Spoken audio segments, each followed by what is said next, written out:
the scoop today is the man, the myth, the legend, and I've heard he knows a thing or two about sports. Thanks, Megan. Welcome to Brashier Breakdown. I'm Dylan Brashier, and we're going to break down some of the best sports moments of the year. Megan, are you ready? I mean, ready as I'll ever be, but yeah. Starting on the list, none other than my glorious king, LeBron James, stepping on the court with USC bench player Bronny James. Check it out. All ready? All right. You see the intensity, right? Just play carefree, though. Don't worry about mistakes. Just go out and play hard. History tonight.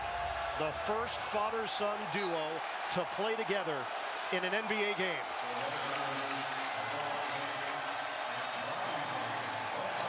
Jokes aside, playing a professional sport with your dad has to be one of the coolest things. It also shows that if your teammates suck, just make your own. Yeah, but imagine that car ride home if Bronny screwed up and dropped the ball, literally. That's got to be brutal. Next up, let's go to the other side of professional basketball, the WNBA. Shout out Caitlin Clark and Angel Reese. They're truly redefining the sport and the brand behind it. All women's sports are trending up, so that's a huge positive in 2024. But Caitlin Clark and Angel Reese, watch out because Juju Watkins is coming for you and all the records. I heard Juju Watkins scored 40 points. She makes it look so easy. That's about to be me. Although the NFL season is far from over with the playoffs around the corner, there's two special players I want to shout out this year. Both of them abandoned by their former teams, but are killing it with their new squad. Megan, do you want to guess?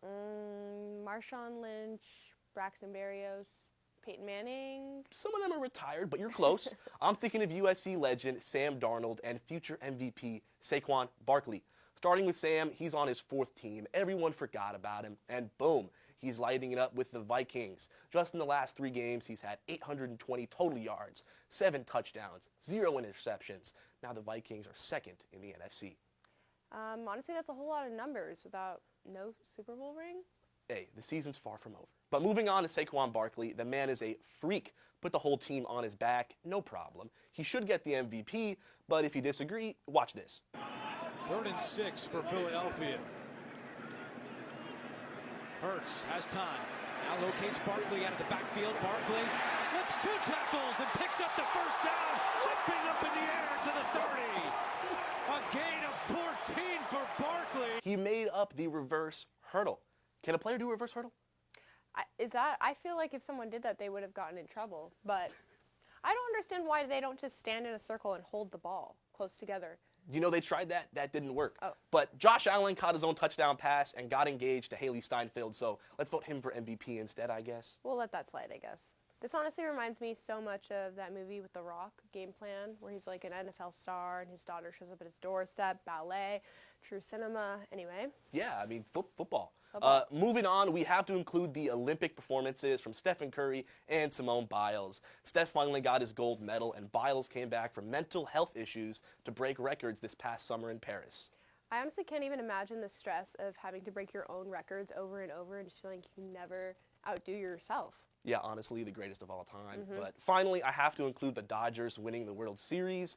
I had to say that because Dodgers fans scare me. But they must have scared Aaron Judge a whole lot more because he was straight garbage that whole series.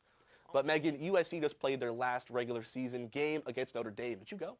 No, I was actually watching Wicked, which was equally entertaining. It was really good, but I am a senior in my final semester. I've seen a lot of football over the last few years, watching it change, evolve.